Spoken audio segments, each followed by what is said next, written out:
संथाल समुदाय की पारंपरिक प्राचीन रूप से चली आ रही न्यायिक व्यवस्था एक ऐसी न्यायिक व्यवस्था जो संथाल को अपने आप में एक सर्वोच्च न्यायिक के रूप में सामने लाता है। जी हाँ, आज मैं बात करूंगा संथाल की जस्टिस के बारे में, यानी संथाल की न्यायिक व्यवस्था के बारे में। प्राचीन रूप से, प्राचीन काल से, पारंपरिक रूप से स्वयं अपनी समस्याओं को कैसे हल किया जाए, समुदाय में हो रहे किसी भी प्रकार के समस्या का निवारण स्वयं कैसे करते हैं संथाल, इससे जुड़ी हुई एक पारंपरिक एक न्याय की क्या व्यवस्था है संथालों का, इसके बारे में आज मैं बात कर रहा हूं। तो सनम को की जोहार, Indo Mithal Kumar Mithal sir YouTube channel रे सनम को सगुन धर्म। तो जो भी आप को इंजे चैनल ने नवा गया पे हैंड को सब्सक्राइब और बेल आइकन ऑन को भी दबाओ।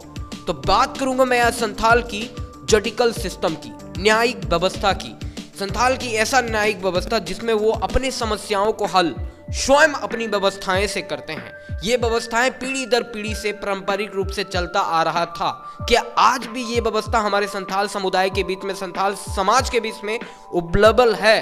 क्या आज भी यही व्यवस्थायिक रूप से काम हो रही है या नहीं, ये आप सभी कमेंट में बताइएगा। और मैं जो भी न्याय की व्यवस्था की बात करने वाला हूं वो कितना हद तक सही है और उसके बारे में आप क्या राय रखते हैं, क्या जानते हैं, ये भी आप लोग कमेंट में बताइएगा।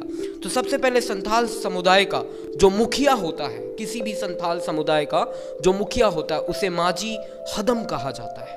माजी हदम के न्यायिक कामों में जितने भी कार्यकारी काम होते हैं, जो भी समाज का काम होता है, जो भी न्याय का काम होता है, जो भी कुछ भी ऐसा फैसला लेना होता है, तो वो निर्णय लेने का हकदार माजी हदम होता है। माजी हदम यानी संथालों के मुखिया की काम के सहायता के लिए उनके साथ कुछ और अन्य पदाधिकारी होते हैं, कुछ अन्य अधिकारिक होते हैं, जिसको प्राणिक, जगमाजी, जग प्राणिक, नाइक और गुडित के नाम से जाना जाता है। ये पदाधिकारी माजी हदम की कार्यों में उनकी सहायता करते हैं। इसमें से मुख्य रूप से जब भी किसी बच्चे का जन्म होता है तो उस वक्त उस बच्चे के जन्म के बाद जगमाजी आगे के काम को देखते हैं। जो भी हमारी परंपरा है उसको पूरा कराने में जगमाजी का सबसे बड़ा अहम भूमिका होता है। जब भी किसी बच्चे का जन्म होता है, जब भी किसी व्यक्ति की मृत्यु होती है संथाल समाज में, तो उस वक्त गुडित की उपलब्धि यानी गुडित की अवेलेबिलिटी, उनका होना एकदम अनिवार्य होता है, ताकि उन नियमों का पालन किया जाए जो मृत्यु के वक्त, मृत्यु के बाद किया जाना चाहिए। तो ये इनकी न्यायिक व्यवस्था है। इस न्यायिक व्यवस्था में सबसे मुख्य मैं बता दूं, जो माजी हदम होते हैं मुखिया, इनके ऊपर भी एक सर्वोच्च न्याय अधिकारी होते हैं जिनको दिसम माजी कहा जाता है। यानी माजी हदम के ऊपर दिसम माजी होते हैं और दिसम माजी के ऊपर भी एक सर्वोच्च न्याय के अधिकारी होते हैं जिसको दिहेरी कहा जाता है। यानी संथालों के सबसे बड़ा न्यायाधीश अगर कोई है तो वो दिहेरी कहलाता है। सबसे पहला माजी हदम, उसके ऊपर होते हैं दिसम माजी और उसके ऊपर होते हैं दिहेरी। जी हाँ दोस्तों, आगे मैं बात करूंगा, संथाल समाज को कुल 12 समूहों में विभाजित किया गया है।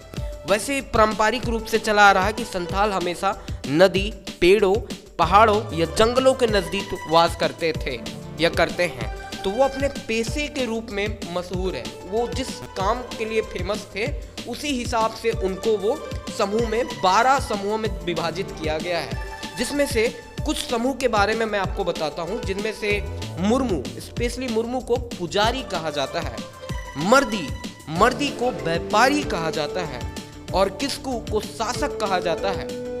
आपने किस्कू राजा का भी कहानी सुना होगा। तो किस्कू जो समूह है उसको शासक कहा जाता है। हेम्ब्रम को न्यायाधीश के रूप में माना जाता है। इसके अलावा टुडू को संगीतकार कहा जाता है, जिसमें हमारे एक फेमस टुडू सिंगर भी है, स्टीफन टुडू। तो टुडू स्पेशली संगीतकार के रूप में होते हैं। सोरेन यानी सैनिक का दर्जा प्राप्त है। तो ऐसे ही 12 समूहों को 12 अलग अलग भागों में विभाजित किया गया है। मैंने कुछ समूह के बारे में आपको बताया, और भी बहुत सारे समूह हैं जिसके बारे में आप कमेंट में बताएं। बाकी के बचे हुए समूह के बारे में आप कमेंट में बताएं कि क्या कहा जाता है, मराठी को क्या कहा जाता है।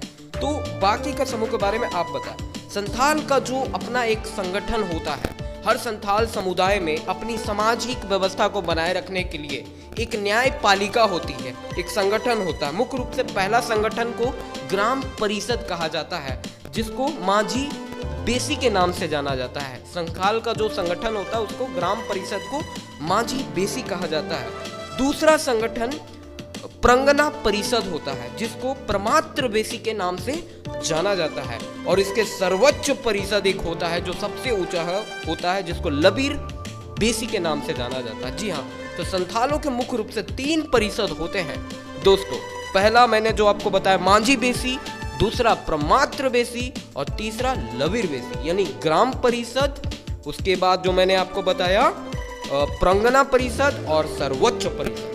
तो आप सभी इस न्यायिक व्यवस्था के बारे में क्या जानते हैं, कमेंट में अपनी राय जरूर बताइएगा। यदि आपको यह वीडियो अच्छी लगी, संथाल की न्यायिक व्यवस्था के बारे में आपको अच्छी जानकारी मैंने दिया है, तो इस वीडियो को लाइक करिएगा, शेयर करिएगा और हमारे चैनल में नए हैं सब्सक्राइब कर लीजिए। तो सनम को धन्यवाद।